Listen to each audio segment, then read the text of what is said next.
할렐루야. 6월 4일 토요일 새벽 기도를 시작하도록 하겠습니다. 사도신경으로 우리의 신앙을 고백하시겠습니다. 나는 전능하신 아버지 하나님 천지의 창조주를 믿습니다. 나는 그의 유일하신 아들 우리 주 예수 그리스도를 믿습니다. 그는 성령으로 잉태되어 동정녀 마리아에게서 나시고 본디오 빌라도에게 고난을 받아 십자가에 못 박혀 죽으시고 장사된 지 사흘 만에 죽은 자 가운데서 다시 살아나셨으며 하늘에 오르시어 전능하신 아버지 하나님 우편에 앉아 계시다가 거기로부터 살아있는 자와 죽은 자를 심판하러 오십니다. 나는 성령을 믿으며 거룩한 공교회와 성도의 교제와 죄를 용서받는 것과 몸의 부활과 영생을 믿습니다. 아멘. 찬송가 620장 찬양하시겠습니다.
고린도전서 15장 1절부터 20절까지 말씀입니다. 신약성경 고린도전서 15장 1절부터 20절까지 말씀입니다. 다 찾으신 줄 알고 저와 여러분들이 한 절씩 교도하도록 하겠습니다. 고린도전서 15장 1절부터 20절입니다. 형제들아, 내가 너희에게 전한 복음을 너희에게 알게 하노니 이는 너희가 받은 것이요 또 그 가운데 선 것이라. 너희가 만일 내가 전한 그 말을 굳게 지키고 헛되이 믿지 아니하였으면 그로 말미암아 구원을 받으리라.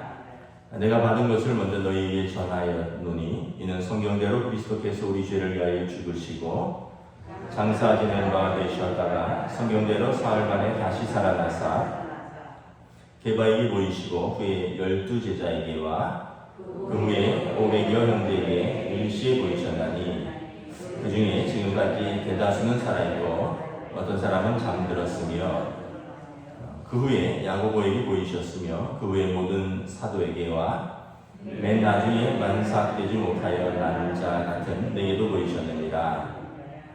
나는 사도 중에 가장 작은 자라. 나는 하나님의 교회를 박해하였으므로 사도라 칭함받기를 감당하지 못할 자니라. 그러나 내가 된 것은 하나님의 은혜로 된 것이니 내게 주신 그의 은혜가 헛되지 아니하여 내가 모든 사도보다 더 많이 수고하였으나 내가 한 것이 아니요 오직 나와 함께 하신 하나님의 은혜로라. 그러므로 나나 그들이나 이같이 전파하며 너희도 이같이 믿었느니라. 그리스도께서 죽은 자 가운데서 다시 살아나셨다 전파되었거늘 너희 중에 어떤 사람들은 어찌하여 죽은 자 가운데서 부활이 없다 하느냐. 만일 죽은 자의 부활이 없으면 그리스도도 다시 살아나지 못하셨으리라. 그리스도께서 만일 다시 살아나지 못하셨으면 우리가 전파하는 것도 헛것이요 또 너희 믿음도 헛것이며 또 우리가 하나님의 거짓 증인으로 발견되리니 우리가 하나님이 그리스도를 다시 살리셨다고 증언하였습니다. 만일 죽은 자가 다시 살아나는 일이 없으면 하나님이 그리스도를 다시 살리지 아니하셨으리라. 만일 죽은 자가 다시 살아나는 일이 없으면 그리스도도 다시 살아나신 일이 없었을 터이요 그리스도께서 다시 살아나신 일이 없으면 너희 믿음도 헛되고 너희가 여전히 죄 가운데 있을 것이요 또한 그리스도 안에서 잠자는 자도 망하였으니 만일 그리스도 안에서 우리가 바라는 것이 다만 이 세상의 삶뿐이면 모든 사람 가운데 우리가 더욱 불쌍한 자니라. 그러나 이제 그리스도께서 죽은 자 가운데서 다시 살아나사 잠자는 자들의 첫 열매가 되셨도다. 아멘. 할렐루야. 오늘 토요일 새벽 기도에 나오신 우리 성도들을 주님의 이름으로 환영하고 축복합니다. 우리 이 아침에 한번 서로 인사하도록 하겠습니다. 한 주간 평안하셨습니까? 네, 오늘도 6월이죠. 6월 월삭 예배를 드립니다. 이제 6월부터는 여름으로 들어가니까 이제 계절이 바뀌었고 이제 여름인데 또 우리가 뭐 요즘 지나가면서 보면 뭐 거의 일상이 회복된 것처럼 보입니다. 하여튼 지나가면 뭐 음식점, 카페, 또 우리 동네는 또 대학가에서 골목골목에 술집들도 많은데 뭐 밤 12시가 넘도록 꽉꽉 차 있습니다. 그래서 이제 뭐 거의 일상은 회복되었구나. 혹시나 이제 뭐 가을에 조금 또 어떨런지는 우리가 지켜봐야 되겠지만 느껴지는 일상은 거의 회복된 것으로 보입니다. 우리가 우리의 믿음과 또 우리의 예배와 우리의 하나님 앞에서의 삶이 더 회복되기를 간절히 기도할 뿐입니다. 오늘 말씀에 보면 고린도전서 15장은 부활장입니다. 12장이 은사장이고 13장이 사랑장이고 14장은 그 은사를 어떻게 사용할 것인가에 대해서 말씀하고 있고 고린도전서를 마치면서 우리의 최종 마지막은 부활로 마치는 것이죠. 여러분 복음이란 무엇입니까? 우리 1절에 보면 형제들아 내가 너희에게 전한 복음이 무엇이냐. 2절에 보면 너희가 만일 내가 전한 그 말을 굳게 지키고 헛되이 믿지 아니하였으면 그로 말미암아 구원을 받으리라. 내가 전한 그 복음을 믿고 굳게 지키면 구원을 얻으리라. 복음은 여러분 우리가 구원을 얻는 복된 소식입니다. 그 내용은 무엇입니까? 우리 3절 4절 함께 읽도록 하겠습니다. 내가 받은 것을 먼저 너희에게 전하였으니 이는 성경대로 그리스도께서 우리 죄를 위하여 죽으셨고 장사 지낸 바 되셨다가 성경대로 사흘 만에 다시 살아나사. 여러분 기독교의 진리는 그 복음의 핵심은 예수님께서 우리 죄를 위하여 죽으신 것 십자가이고요. 그리고 무덤에 계시다가 사흘 만에 부활하신 것, 이것이 여러분 복음입니다.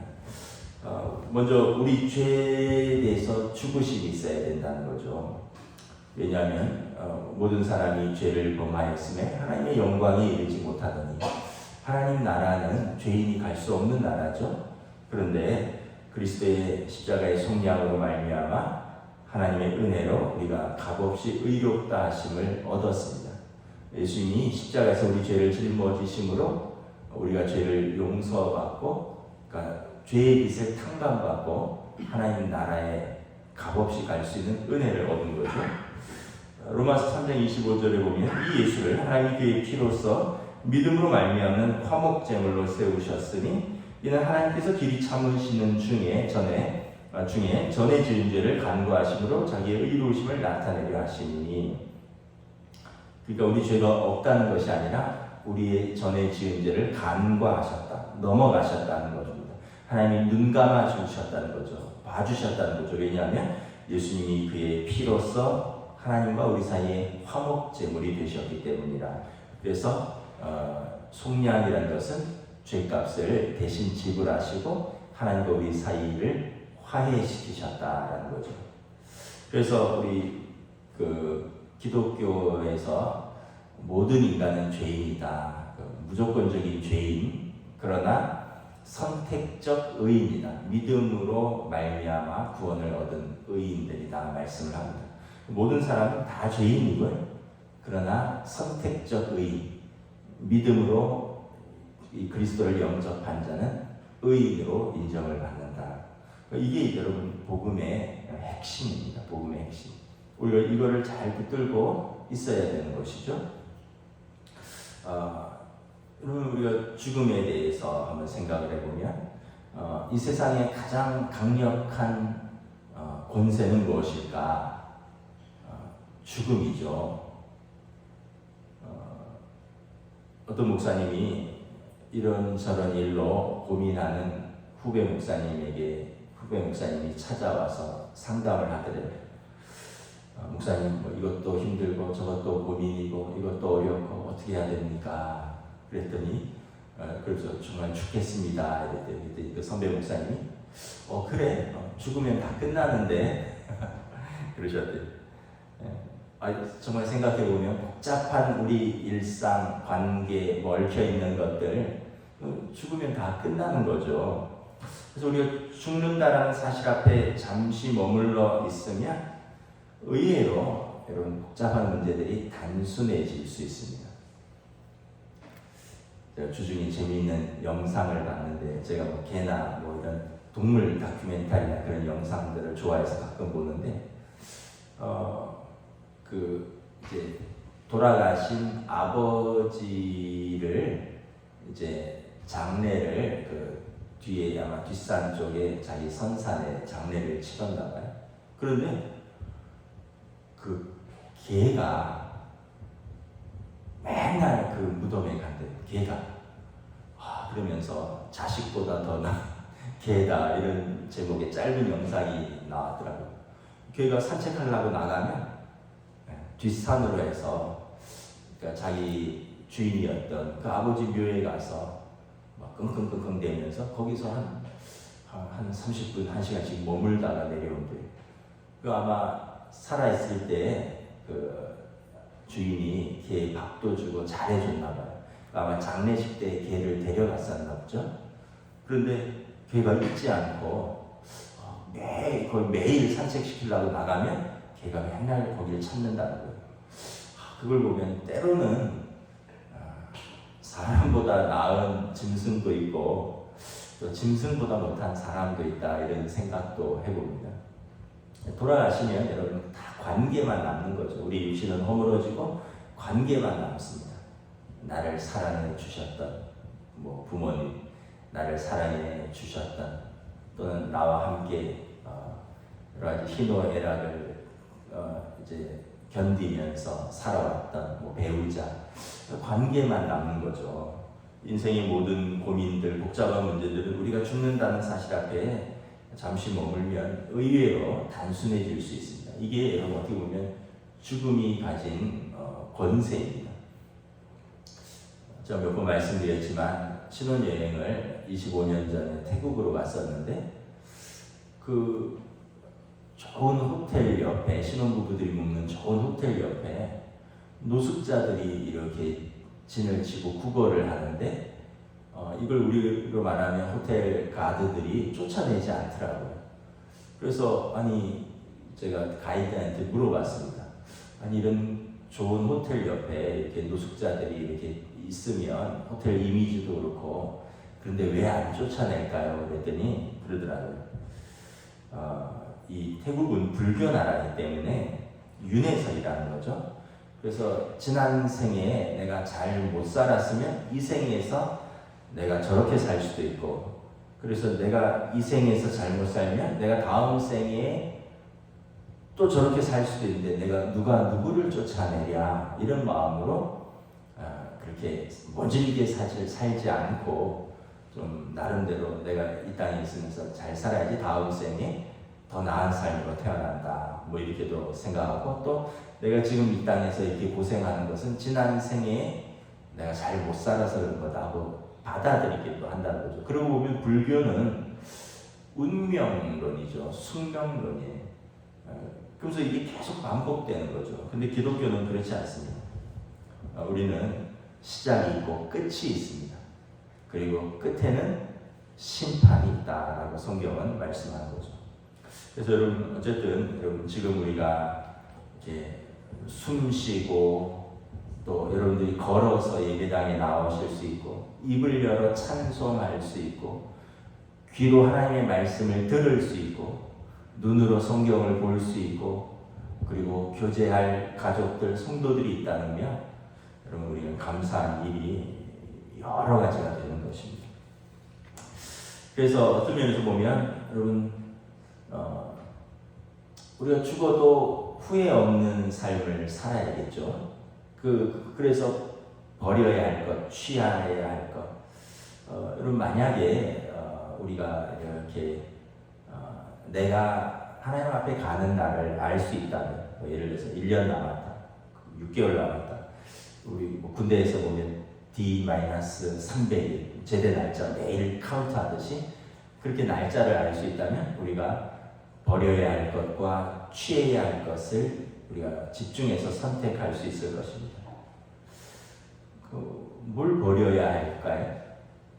성경에 보면 시기, 질투, 탐심, 분노, 우리 육의 모든 것들은 버려야 할 것이죠. 우리 하나님 앞에 설 날을 우리가 하나하나 카운트한다면 뭘 그렇게 화낼 일이 많고, 뭘 그렇게 주장할 일이 많고, 뭘 그렇게 다른 사람을 힘들게 하고 다른 사람 때문에 내가 힘들고 그러니까요. 사랑의 관계가 남는다 그랬잖아요. 그 사람들 지나가면 나를 어떻게 기억할까? 나를 사랑해 주셨던 부모님으로 기억할까? 나를 힘들게 했던 부모님으로 기억할까? 나를 평생 힘들게 했던 남편으로 기억할까? 애쓰면서 나랑 살았던 남편으로 기억할까? 평생 바가지만 긁었던 아내로 기억할까? 그래도 나랑 같이 고생하면서 애들 키우면서 힘쓰고 애쓰면서 믿음으로 살았던 아내로 기억할까? 평생 부모 손만 긁은 아들, 딸로 기억할까? 아니면은 부모에게 기쁨이 되었고 또 생각하면 감사가 되었던 여러 가지 속상한 일도 있겠지만, 그러나 그 자녀로 인하여 기쁨과 감사로 살았던 그 자녀로 기억될까? 여러분, 우리 교회가 어떻게 기억될까? 평생 상처와 뭐 그런 걸로 기억될까? 아니면 내가 성도가 성도에게, 목사는 성도에게, 또 성도는 성도에게, 또 때로는 성도는 목사에게 나는 어떤 사람으로 기억될까? 사랑했던 관계, 희생하고 헌신하고 믿음으로 발버둥 치면서 작은 공동체에서 씨름했던 그 관계로 기억될까? 우리가 여러분 정말 죽음 앞에서 생각을 해보면 겸손해지는 거죠. 진짜 뭘 그렇게 주장할 것도 없고, 뭘 그렇게 고집 부릴 것도 없고, 뭘 그렇게 화낼 것도 없고, 뭐 그렇게 상처 입을 것도 없는 것입니다. 그래서 그 로마의 메멘토 모리라는 라틴어가 있다 그러죠. 죽음을 기억하라라는 말인데, 전쟁에서 승리를 거두고 개선하는 장군이 시가지에 진입할 때 그 옆에서 이렇게 외치라는 겁니다. 메멘토 모리, 죽음을 기억하라. 지금 전쟁에서 승리했다고 너무 우쭐대지 말라. 오늘은 개선 장군이지만 너도 언젠가는 죽는다. 그러니까 지금 겸손하게 행동해라. 이렇게 기억하는 풍습이 메멘토 모리라는 그 말을 전쟁에서 승리하고 개선하는 장군에게 해주는 말이라고 합니다. 그런데 여러분, 우리 기독교는 부활이 있다는 것이죠. 육신의 장막이 끊어지면 그냥 기억 속에만 남고 끝이 아니라 우리가 부활한다는 것입니다. 그 부활의 역사적 사실성에 대해서 성경은 말씀합니다.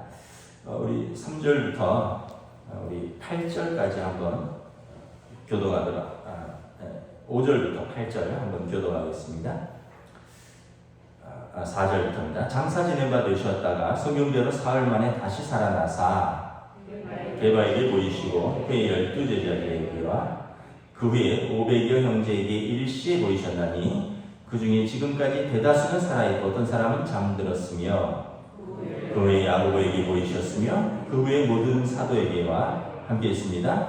맨 나중에 만삭되지 못하여 난 자 같은 내게도 보이셨느니라.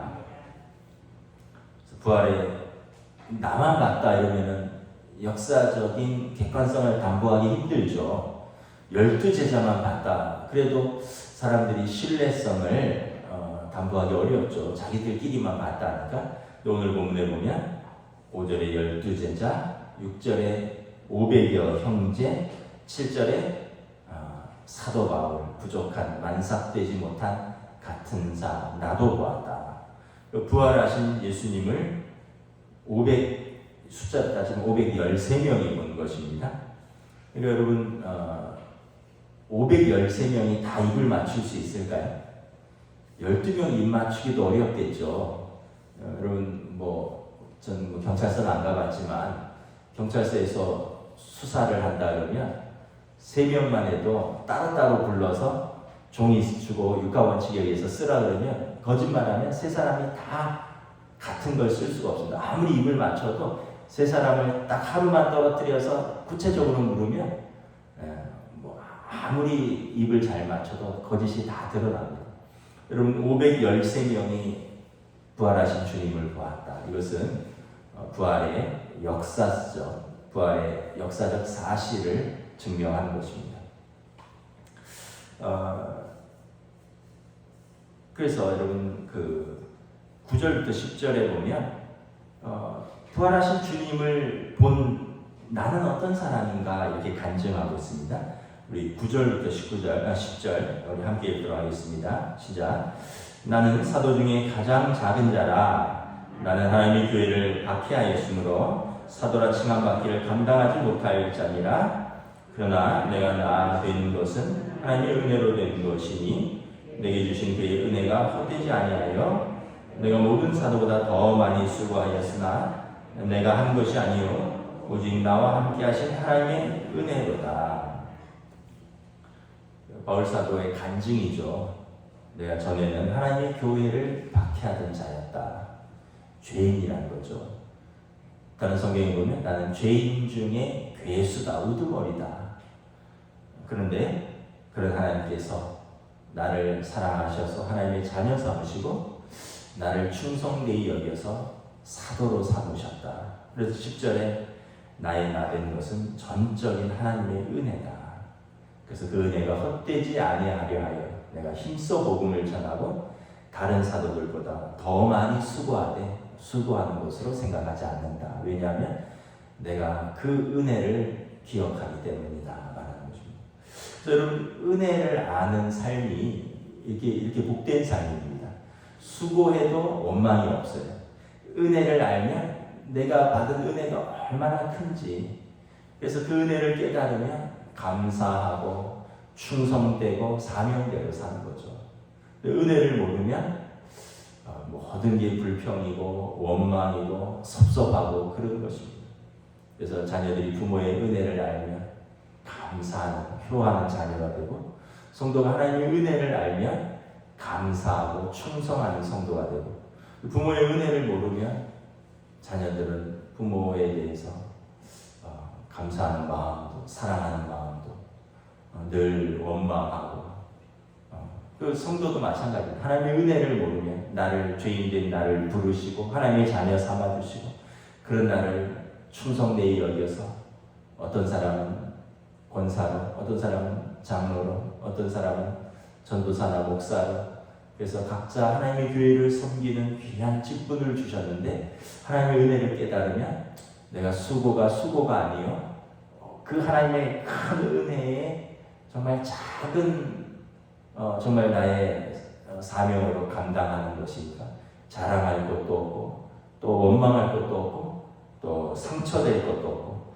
기꺼이 내가 나의 은혜를 헛되지 아니하게 하여 내가 수고로이 사명을 감당하는데 수고로 생각하지 않는다라는 것입니다. 그래서 여러분, 저와 여러분들이 우리가 하나님의 은혜로 사는 사람들이다, 이걸 참 마음으로부터 깨닫고 또 고백하면 그럼 우리 삶이 이렇게 회복이 되고요, 우리 삶에 어떤 하나님이 주시는 기쁨으로 채워지는 거죠. 그래서 좀 시각을 바꿀 필요가 있습니다. 마음을 좀 넓힐 필요가 있어요. 하나님의 은혜로 사는 나다.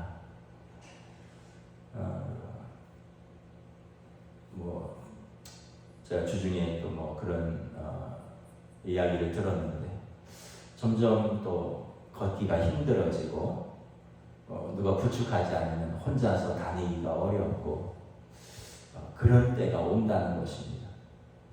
그 참 마음이 아프죠. 함께 우리가 예배드렸고, 함께 봉사했고, 함께 젊은 날 수고했고, 웃고 울고 그랬는데, 어느 순간 그런 시간들이 온다라는 거죠.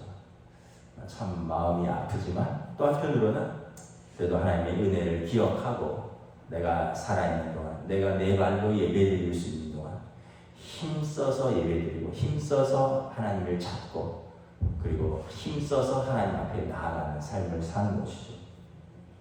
그래서 사도 바울이 여러 고난이 있었고 여러 반대도 있었지만, 사도 바울은 하나님이 내게 주신 큰 은혜를 생각하면 이건 고난도 아니다, 이건 수고도 아니다, 예수님께서 나를 위해서 십자가에 죽으셨는데, 그래서 사도 바울이 그런 마음으로 감당을 하는 거죠. 그러면서 고린도 교회 성도들에게 부활을 믿는 그 능력에 대해서 말을 합니다. 그러면서 여러분, 죽은 자의 부활이 없으면, 그리스도의 부활을 하신 것이 없다면 우리의 믿음은 거짓이고 전도도 헛것이고, 우리는 죄의 문제도 해결될 수 없기 때문에 우리는 모든 사람 가운데 가장 불쌍한 사람 아니냐. 그러나 우리가 부활이 있기 때문에 우리는 죄도 용서받았고, 우리는 죽음과 사망의 권세를 이기고 하나님 나라에서 영원토록 사는 복된 존재가 아니냐. 그래서 바울 사도가 우리의 부활을 한번 점검해 보자라는 것입니다. 우리 14절에 보면, 여러분, 부활이 12절 보면 어떤 사람들은 부활이 없다라고 이야기를 한다는 거죠. 그 당시 이제 헬라 철학의 영향으로, 헬라는 육과 영으로 나뉘어져서 육은 죽으면 소멸된다, 그리고 영은 구천을 떠돌거나 아니면은 알 수 없다, 이런 식으로 생각을 했는데, 바울 사도는 죽은 자의 부활이 있다, 예수님께서 그렇게 말씀하셨다는 것입니다. 그러면서 정말 세상 사람들이 말하는 대로 부활함이 없다면 14절에 우리의 믿음도, 우리의 전하는 전도도 헛것이고, 15절에 우리 모두는 완전한 거짓말쟁이로 발견될 것이라는 겁니다. 16절에 보면 그리스도의 부활도 예수님도 거짓말쟁인 거죠. 예수님께서 사흘 만에 다시 부활하신다 말씀하셨습니다.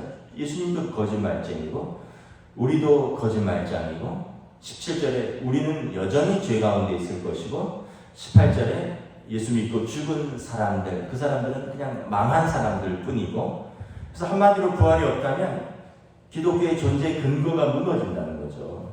한마디로 부활이 없다면 우리가 세상에서 제일 불쌍한 사람이라는 겁니다. 거짓말 전했고 거짓말 믿었고 거짓말을 진짜로 믿고 죽었으니 세상에서 우리처럼 불쌍한 사람이 어디냐. 우리가 그 믿음으로 절제도 하고 그 믿음으로 하나님 나라를 소망도 하면서 살았는데 부활이 없다면 이 땅에서 절제할 이유도 없고 내 마음대로 살고 육신의 쾌락대로 죄 가운데 살다가 죽어도 부활이 없다면, 심판이 없다면 그게 무슨 상관이냐는 거죠. 그러나 우리가 죽음과 심판과 부활을 믿기 때문에 이 땅에서 수고하며 믿음으로 살았다는 거죠. 그래서 19절에 보면 이 세상 삶이 부활이 없다면 이 세상 삶이 전부고 그리스도인은 세상의 어떠한 사람보다도 가장 불쌍한 사람들이구나. 우리가 한번 내 맘대로도 살아보지 못하고 영원한 생명도 얻지 못했으니 결국은 가장 불쌍한 사람 아니냐라는 것입니다. 그런데 부활이 있기 때문에 우리는 이 부활의 능력으로 산다는 거죠. 죽음이 끝이 아니라 성도에게 죽음은 다시 영원한 하나님 나라에서 새로운 출발이 되는 것입니다. 그래서 예수님의 부활은 모든 성도의 부활의 예표다라는 거예요. 부활은 주님의 부활이 나와 어떤 상관이 있느냐? 주님의 부활이 있기 때문에 나도 부활한다는 것입니다. 20절 함께 읽도록 하겠습니다. 20절 시작. 그러나 이제 그리스도께서 죽은 자 가운데에서 다시 살아나사 잠자는 자들의 첫 열매가 되셨더라. 아멘. 그래서 이제 이건 월요일 본문이기는 한데 우리 21절, 22절, 23절도 같이 한번 읽겠습니다. 시작. 사망이 한 사람으로 말미암았으니 죽은 자의 부활도 한 사람으로 말미암는도다. 아담 안에서 모든 사람이 죽은 것 같이 그리스도 안에서 모든 사람이 삶을 얻으리라. 그러나 각각 자기 차례대로 되리니 먼저는 첫 열매인 그리스도요, 다음에는 그가 강림하실 때에 그리스도에게 속한 자요, 그 외에는 마지막이니 그가 모든 통치와 모든 권세와 능력을 멸하시고 나라를 아버지 하나님께 바칠 때라. 그래서 그럼 주님 다시 오실 때 우리는 모두 세상은 하나님의 심판 아래서 새롭게 될 것입니다. 그러나 믿음으로 서 있는 자는 부활의 열매로 발견될 것이다. 첫 열매라는 것은 여러분 우리가 나무를 심고 사과 나무는 심으면 몇 년은 걸려야지 열매가 열린다든지. 근데 첫 열매가 열리면 어떻게 되나요?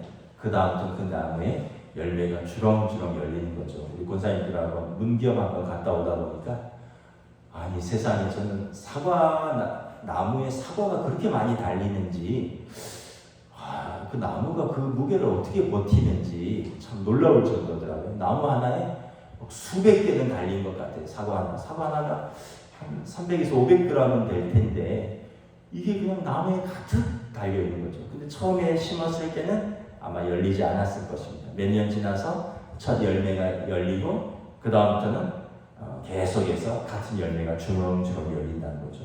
그래서 예수님의 부활은 주님의 부활로만 끝나는 것이 아니라 부활을 믿고 따르고 믿음으로 살았던 모든 성도의 부활로 이어진다는 것이죠. 예수님의 부활은 내 부활의 예표가 되고 내 믿음의 근거가 되고 하나님 나라의 소망이 된다는 것입니다. 그래서 성도의 마지막은 싸늘한 무덤이 아니라 믿는 자의 마지막은 영광스러운 부활로 하나님 앞에 서는 것이다. 너는 마음에 근심하지 말라. 하나님을 믿으니 또 나를 믿으라. 내 아버지 집에 거할 것이 많도다. 내가 먼저 가서 너희를 위하여 거처를 예비하고 나 있는 곳에 너희를 영접하리라. 주님이 약속하셨습니다. 요한복음 11장 25절 26절에 나는 부활이요 생명이니 나를 믿는 자는 죽어도 살겠고 무릇 살아서 나를 믿는 자는 영원히 죽지 아니하리니 이것을 너희가 믿느냐. 여러분, 믿음이 중요합니다. 하나님 나라를 우리가 보지 못하였지만, 우리가 주님을 보지 못하였으나 사랑하는도다. 베드로서의 말씀처럼 믿음을 가지고 오늘 하루를 믿음으로 사시며 또 사랑하며 사시며 또 우리의 소명을 충성스럽게 감당하며 사시는 저와 여러분 되시기를 우리 주님의 이름으로 축복합니다. 아멘. 기도하겠습니다. 하나님 은혜를 감사합니다. 오늘 정말 쾌락도시, 세속도시 한가운데 사는 고린도 교회 성도들에게 그들이 믿음을 지키면서 때로는 핍박당하고 때로는 믿음을 지키면서 그들이 세상의 즐거움을 포기하고 그러나 그들에게는 영원한 생명이 있기 때문에 육신의 장막이 허물어지면 끝이 아니야. 그래서 이 세상이 전부가 아니게 지금 살아있는 동안 하나님 앞에서 믿음으로 성실하게 충성스럽게 살고 그러한 믿음을 가진 자에게 우리 주님이 부활하셨던 것처럼 부활에 동참하여 하나님 나라에서 영원한 생명을 얻는 그 복음을 전했고 그 복음으로 믿는 자들은 오늘을 살아가면서 낙심하지 아니하고 하나님 나라에 대한 소망 가운데 믿음으로 충성스럽게 소명을 감당하는 삶이라 말씀하고 있습니다. 그래서 오늘 우리들도 우리의 삶에서 바울사도의 이 말씀처럼 고린도전서 15장에 그러므로 내 사랑하는 형제들아 견실하며 흔들리지 말고 항상 주의 일에 더욱 힘쓰는 자들이 되라. 이는 너희 수고가 주 안에서 헛되지 않은 줄 아느니라. 죄와 사망의 권세를 이기신 우리 주님으로 말미암아 우리가 오늘 우리의 삶의 자리에서 더욱 믿음으로 살아가며 더욱 사랑하며 살아가며 더욱 하나님 나라를 소망하며 살아가는 주의 백성들로 인도하여 주시옵소서. 감사를 드리오며 우리 주 예수 그리스도의 이름으로 기도드리옵나이다. 아멘. 하늘에 계신 우리 아버지의 이름을 거룩하게 하시며 아버지의 나라가 오게 하시며 아버지의 뜻이 하늘에서와 같이 땅에서도 이루어지게 하소서. 오늘 우리 일용할 양식을 주시고 우리가 우리에게 잘못한 사람을 용서하여 주는 것 같이 우리 죄를 용서하여 주시고 우리를 시험에 빠지지 않게 하시고 악에서 구하소서. 나라와 권능과 영광이 영원히 아버지의 것입니다. 아멘.